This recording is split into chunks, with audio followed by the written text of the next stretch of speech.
Write It Down, Make It Happen by Henriette Anne Klauser. Picture this: a young comedian standing on a hill, gazing down at the sprawling city of Hollywood below. He's got talent bursting at the seams, but the world hasn't noticed yet. His dreams tower over the city stretched out before him, while his bank account tells a completely different story. Then he does something unusual. He reaches for his checkbook, but not to pay a bill. Instead, he writes himself a check for $10 million. In the memo line, he scribbles 3 simple words: "For services rendered." That young dreamer was Jim Carrey. For years, he kept that worn-out check tucked in his wallet. It was his private pact with the future, a tangible piece of a destiny only he could envision. And wouldn't you know it, that future actually showed up. He became one of Hollywood's highest-paid actors, eventually earning not just $10, but $20 million for a single film. In a beautiful final gesture, when his father died, Jim slipped that visionary check into his dad's pocket before the burial. A dream realized, and a promise honored. What if that simple act of writing the check wasn't just an odd quirk? What if it was actually the key that opened every door that followed? Today we're diving into a book built entirely on this fascinating idea. It's called Write It Down, Make It Happen by Dr. Henriette Anne Klauser. This isn't your typical self-help book. It's a timeless exploration of a principle so elegantly simple, yet so remarkably powerful, it almost feels like magic. The core message: your dreams and wildest ambitions aren't just fantasies floating around in your head. They're actual destinations. And the roadmap to reach them is written in your own handwriting. By the time we're done here, you'll grasp both the science and the soul behind this process. You'll discover why a humble pen and paper might be the most powerful tools you own for transforming your life. You'll learn how to convert fuzzy wishes into solid realities, and how to train your mind to spot opportunities that have been hiding in plain sight, just waiting for you to notice them. So settle in and get comfortable. We're about to reveal the secret to figuring out what you really want, and then actually getting it.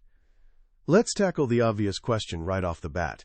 Does this actually work, or is it just a pleasant idea wrapped in wishful thinking? The author, Henriette Klauser, shares countless stories of real people who prove it's absolutely real. Take Scott Adams, the genius behind the Dilbert comic strip. Long before he became famous, he was just another tech worker, trapped in a cramped cubicle.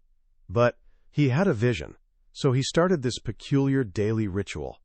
15 times every single day, he'd write the exact same sentence: "I will become a syndicated cartoonist."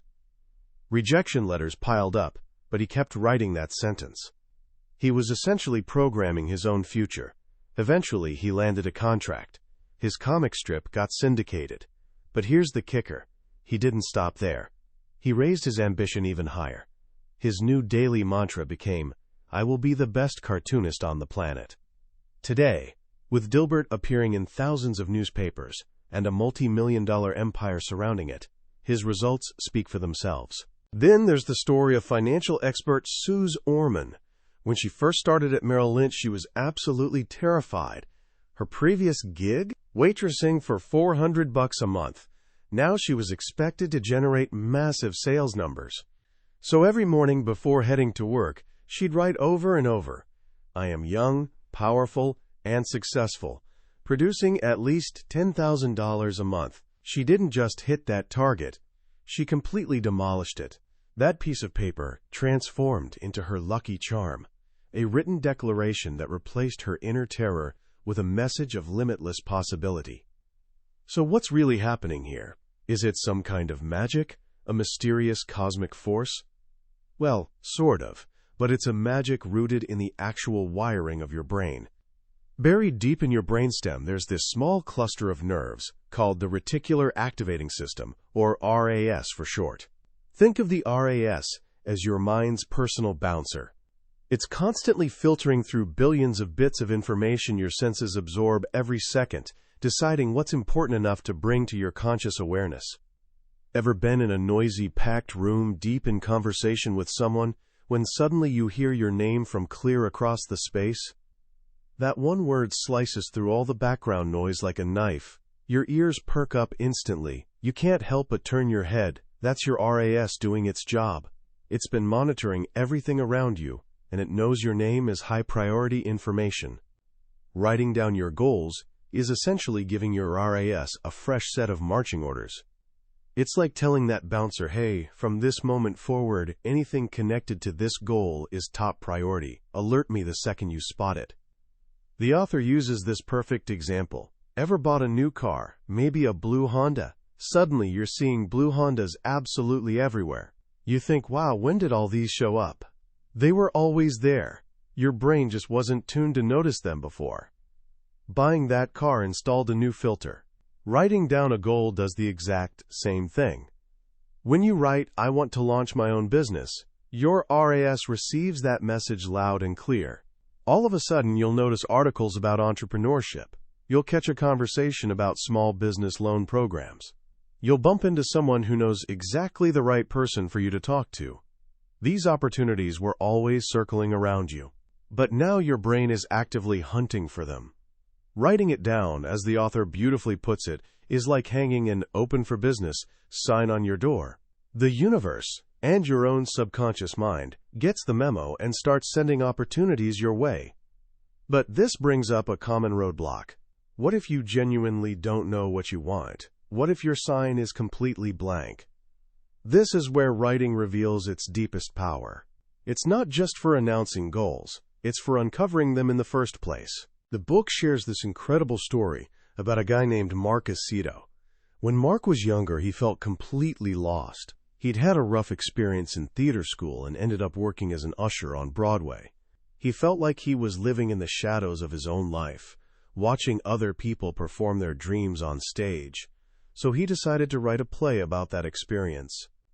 His play, Rear Mezzanine, told the story of two ushers, a young woman who dreams of becoming an opera singer but is paralyzed by fear, and an older, bitter woman who once had that same dream but abandoned it. As the story unfolds, you realize they're actually two versions of the same person, potential and regret personified. Here's where it gets fascinating. When Mark wrote this play, he knew almost nothing about opera. He just picked it randomly because he needed a dramatic dream for his character. He hadn't even listened to a complete opera before. His play won a college competition and got produced on stage. As Mark sat in the audience watching actors speak the words he'd written, he had this stunning moment of clarity. He heard his character expressing her fear of pursuing opera, and it felt like listening to a hidden chamber of his own soul. The play was essentially asking him point blank, are you going to stay in the cheap seats of your own life? Or are you going to step onto the stage? Right then, he realized what he truly wanted, to become an opera singer. The dream he'd invented for a fictional character was actually his own all along. Writing that play was like dropping a message into his own subconscious, and the answer bounced right back through his own words. He'd discovered the answer before he even knew he had a question. 3 months after his play premiered, Mark sang his first solo line in an actual opera. Just 3 words, but it was a beginning. Before long, he landed his first major role. And in this beautiful twist of fate, the opera was Tosca, the exact one he'd referenced in his play. Standing backstage, listening to an aria he'd once written about, he understood the remarkable journey his own pen had guided him on. Mark's experience teaches us something profound. If you're unclear about what you want, just start writing anyway. Write about your frustrations, your random daydreams, your curiosities. Your subconscious already knows what you want, and writing is the language it speaks most fluently. Let your pen be your guide. It'll point you toward the path you're meant to walk. Once you have that clarity, once you've identified the destination, the real journey can begin. But right on schedule, another obstacle shows up. Fear. All those what-ifs come flooding in. What if I crash and burn? What if people mock me? What if I actually succeed and my life transforms in ways I can't handle? The book introduces us to a woman named Janine, who wrestled with exactly this challenge. Janine had taken this whirlwind European tour, 9 countries crammed into 18 days, and it left her with an intense longing to return. to really immerse herself in another culture for an entire year. But the obstacles seemed absolutely massive.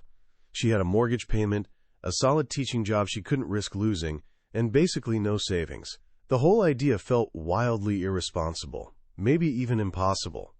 On New Year's Day at 2 a.m, she cracked open a fresh journal and wrote down her resolutions.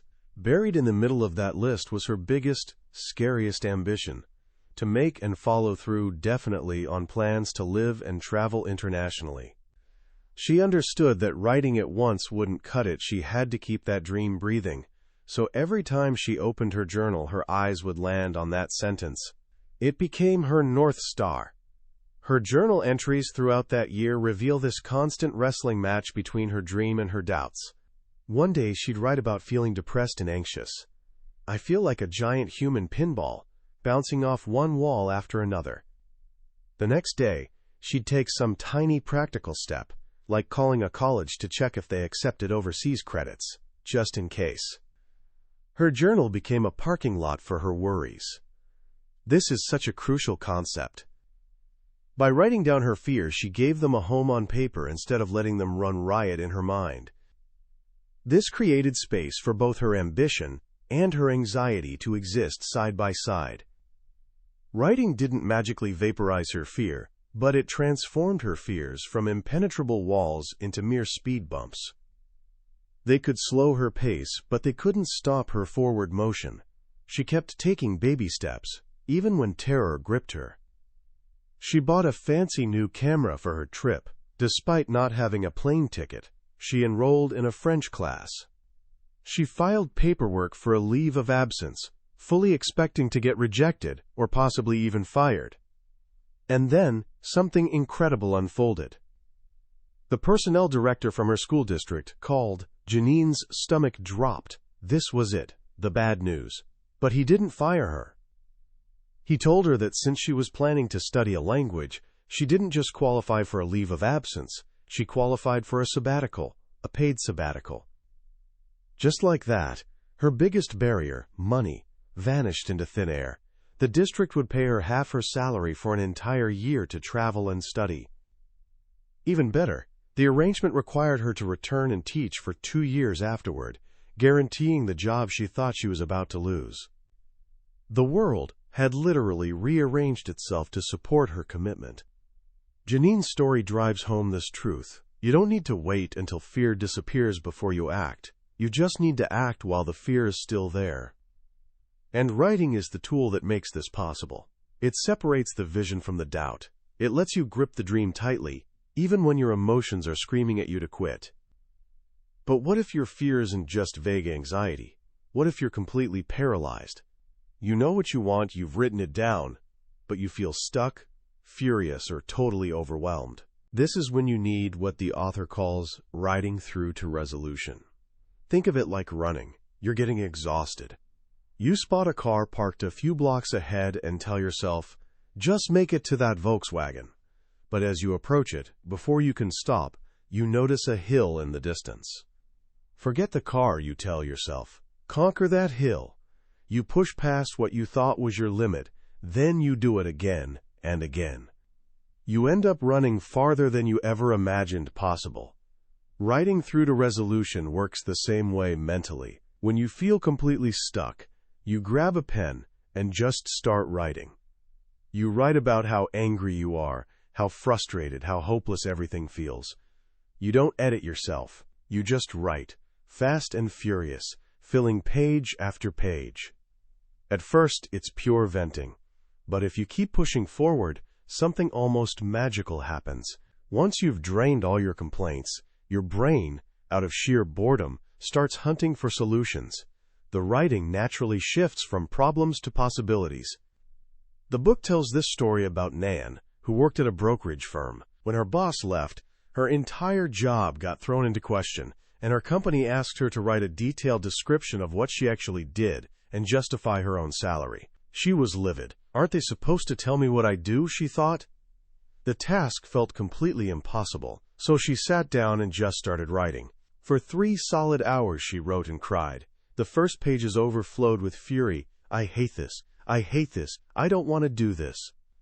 She poured out her anger, And then as she kept going, the feeling underneath the anger started surfacing. Fear. Fear of being diminished, of being viewed as worthless. She spelled out all her fears on paper. I'm afraid I'll fail. I'm afraid I'll look foolish.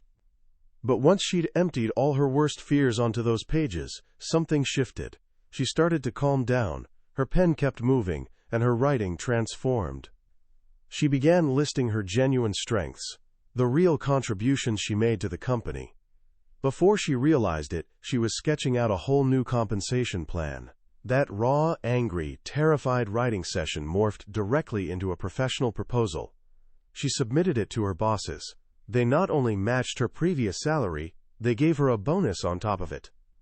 By writing straight through her resistance, she didn't just discover a solution, she unearthed a deeper appreciation for her own value.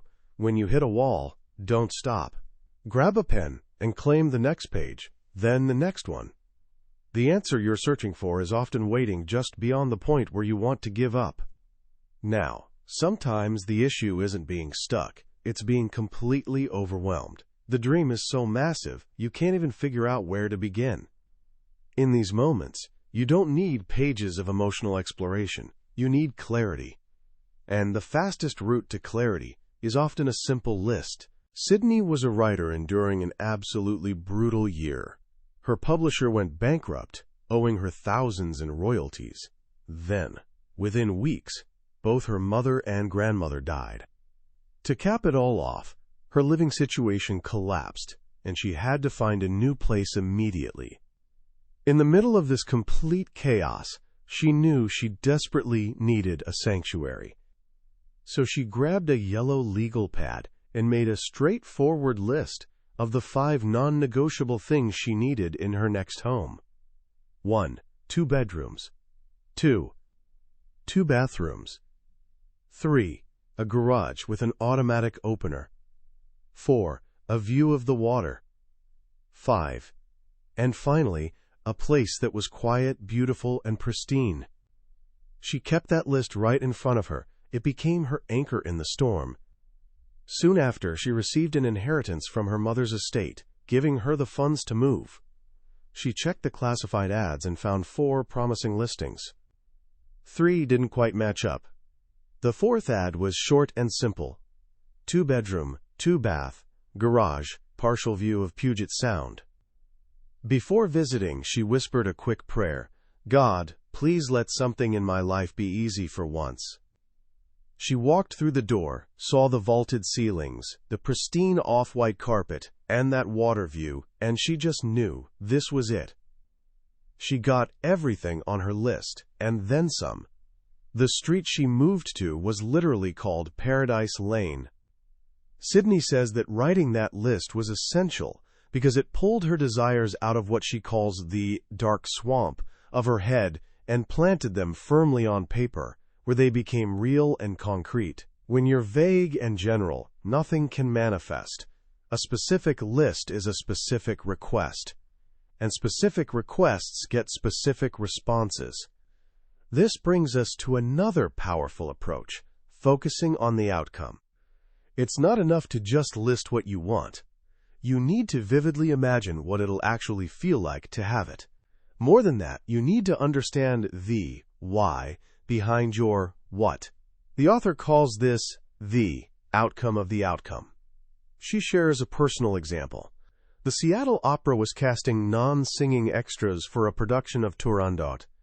As a devoted opera fan, she desperately wanted a part. She went to get measured for a costume, but they told her she was too tall. Crushed but determined, she went home and started writing about being in the opera, in present tense, as if it had already happened. It is so wonderful to be in Turandot, she wrote. I am blissful to be surrounded by music that I love. But then she dug deeper into her motivation. Why did she want this part so intensely? The outcome was being in the opera. The outcome of the outcome was what that experience would actually give her. She realized it would feed her creativity for the book she was currently writing. Being immersed in that world of music and production would enrich her own creative work. Plus, this particular opera held special meaning. She'd seen it in New York when her first book launched. Getting this part became a symbol of what was possible for her next book. She wrote about this deeper layer of meaning, this real why. 2 days later, her phone rang. The person they'd originally cast couldn't do it anymore. They needed her to jump in immediately. When your goal isn't just a what, but includes a compelling why, it gets infused with much deeper power. Don't just write about the car you want. Write about the freedom it represents, the family adventures you'll take in it. That's the real fuel that powers your journey forward. Of course, any journey becomes easier when you've got companions walking alongside you. And this is where the concept of a support group enters the picture. The author and her friend Janine formed what they called a weekly accountability partnership. Every week, they'd meet and ask each other 3 simple questions. 1. What will you do next? 2. By when will you do it? 3. Did you complete what you said you'd do last week? The third element was return and report. They held each other accountable. This straightforward process broke enormous goals into bite-sized weekly actions. Janine wanted to complete a 200-mile bike ride. Feeling overwhelmed, they broke it down. Bike 10 miles, 5 times, by next week. Small, manageable chunks. Week after week, step by step, they cheered each other forward. An accountability partner isn't there to judge you. They're there to champion you, to remind you of your own vision, and to celebrate the small victories that eventually snowball into big ones. Now, as you begin this journey, you'll discover that sometimes the biggest roadblock isn't fear or confusion. It's an old story you've been telling yourself, a limiting belief lurking beneath your awareness. The author calls this resistance, and she insists that resistance always carries meaning. Trina was a young woman passionate about economics, with a dream of helping developing nations. She stumbled across an article about an organization called Global Partnerships that did exactly what she'd dreamed of, providing small loans to women in third-world countries to launch businesses. It was her dream job, perfectly realized. She wrote down the organization's name and phone number on a Post-it note and stuck it in her daily planner. It was the ideal fit, everything she'd ever wanted, right there. And for weeks, she did absolutely nothing. Every single day she'd look at that yellow square, and she never picked up the phone. Sure, she was busy, but she knew that wasn't the real reason. The truth was simpler. She was terrified. It's hard to do because it's exactly what I want, she finally admitted. What if she called and they rejected her? What if touching the dream caused it to shatter? At the author's gentle urging, she started writing about her resistance. And the real reason came flooding onto the page. It wasn't just fear of rejection. It was the memory of a conversation with a friend's brother in Ireland. When she'd shared her dream with him, he'd spent 3 hours tearing her down, calling her an arrogant American with no right to interfere in other cultures. His brutal words had planted a seed of doubt deep in her psyche. Who do you think you are? She'd absorbed his criticism without realizing it, and now it was paralyzing her. By writing it all out, she finally identified the hidden weight she'd been carrying. She saw the belief for what it was, and once she named it, the block simply dissolved. Less than a week later, she attended a cocktail party. She struck up a conversation with a woman who'd just started a new position. Her new job? She was the executive director of Global Partnerships. Once you uncover the meaning hiding behind your resistance, you set yourself free, and you free the universe to step in and help you. This leads to one of the book's most profound concepts, the critical importance of letting go. We've talked extensively about what you want to invite into your life, but what are you genuinely willing to release to make space for it? The author shares this powerful ritual from her friend, writer Elaine St. James. It's adapted from a Native American ceremony. On New Year's, they would craft 6 symbolic arrows. 3 were death arrows, representing things they wanted to eliminate from their lives, destructive habits, negative thought patterns, toxic relationships. The other 3 were life arrows, representing what they wanted to welcome in. They would head to low ground, create a sacred circle, and one by one declare what they were releasing and bury the death arrows. Then they'd climb to higher ground, form another circle, and plant the life arrows, while making their requests for the year ahead. This ritual highlights a fundamental truth: you have to empty your cup before you can fill it with something new. Think about your closet for a second. If it's crammed with clothes you never wear, there's literally no room for anything new. The author suggests this simple exercise. Go through your closet and toss or donate anything you haven't worn in a year. Create physical space. Almost magically, you'll find that new clothes you actually love start appearing to fill that emptiness. The same principle applies to our entire lives. What old beliefs, outdated worries, or lingering resentments are you still clutching? These things occupy psychic real estate. Writing them on a symbolic death arrow, just a piece of paper, and then ceremonially releasing it by burning, burying, or even flushing, it becomes a powerful act of freedom. It's a clear declaration that you're making room for something better. Sometimes, the thing you most need to let go of is your white-knuckled grip on the goal itself. Gloria, the woman from an earlier story who wrote letters to her future husband for 2 years, finally met him only after she reached a place of genuine peace, after she realized she could be whole and happy, even if marriage never happened. She had to become willing to not get what she most desperately wanted. In that act of surrender, she created the opening for him to walk into her life. Finally, what happens when you do all of this? You write it down, you face your fears, you let go, and it still doesn't happen. What do you do when you face what looks like complete failure?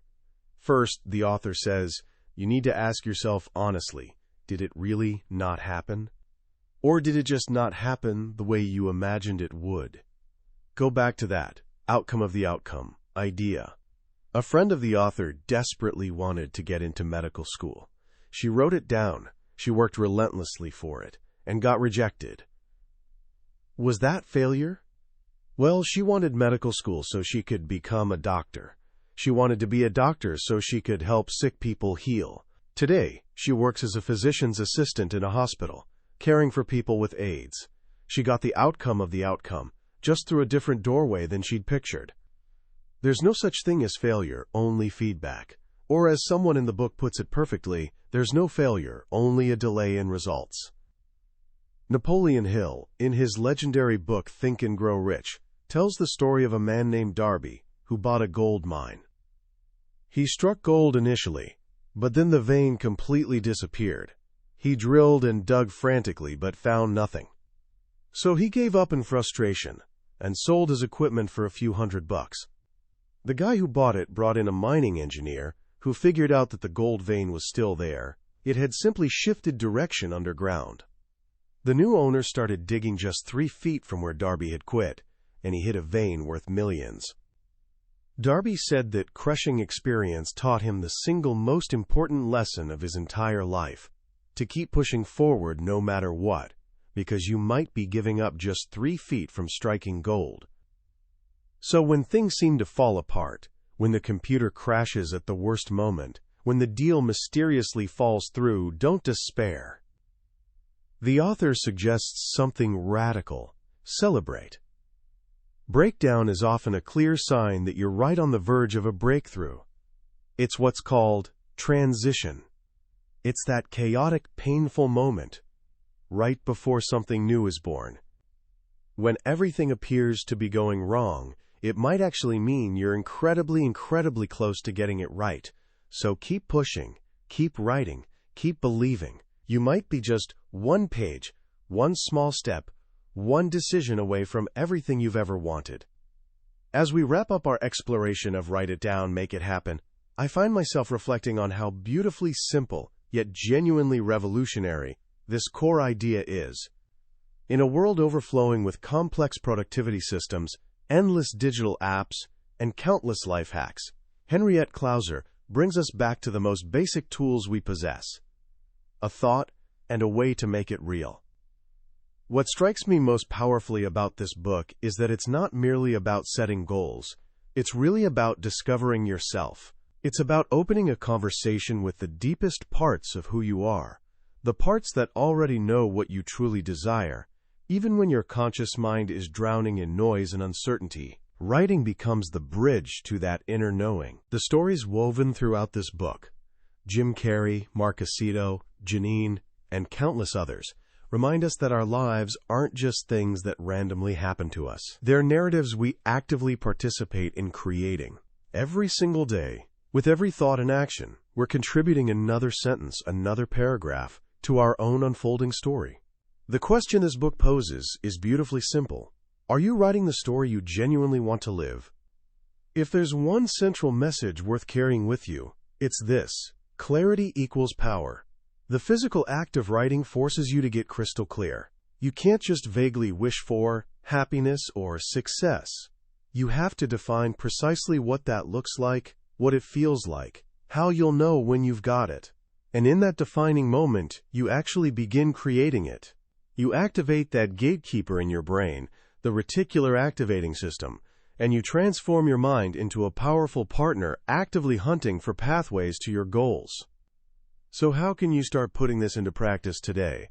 Here are a few simple actions you can take right now. First, create what I call your impossible list. Just for fun, take 10 minutes tonight, grab any piece of paper, and write down 10 goals you want to achieve before you die. Don't hold back or censor yourself. If you secretly want to have dinner at the White House like Lou Holtz did, write it down. If you want to compose an opera, write that down too. Give yourself complete permission to dream without any limits whatsoever. This isn't a binding contract. It's pure exploration. Second, start what I'm calling a worry journal. The next time anxiety creeps in or you feel stuck on a goal, don't let those fears spin endlessly in your head like a broken record. Give them a physical home. Open a notebook and write down every single thing that's scaring you. As Janine discovered in her journey, putting your worries on paper doesn't give them more power. It actually contains them. It lets you see them for what they really are, just thoughts, and it liberates you to take action despite them. And third, find yourself just one accountability partner. It doesn't need to be anything formal, just one trusted friend. Share one small goal with them and ask them those two magic questions. What will you do next? And by when will you do it? Then flip it around and ask them to do the same for you. The simple act of speaking your goal out loud to another human being and committing to report back can create absolutely incredible momentum. That was a summary of Write It Down, Make It Happen by Henriette Anne Klauser. We've covered the core concepts today, but I'll be completely honest with you. A summary can only ever be a signpost pointing you towards something bigger. The real transformation happens when you actually walk the path yourself. The genuine magic unfolds in those quiet moments, when a particular story or a simple phrase from the book connects with something deep inside you in a way you never expected. This podcast exists to help you decide whether this book deserves your precious time and attention. If anything we've talked about today has sparked even a small flame inside you, I genuinely encourage you to grab yourself a copy. Reading it isn't just about gathering information. It's an experience that can authentically shift the way you see the power living inside your own words. Also, if you found this summary helpful and valuable, I'd be incredibly grateful if you'd hit that like button and subscribe to the channel. That way, you won't miss our next deep dive into another potentially life-changing book from the billionaire's bookshelf. Let's keep growing and learning together.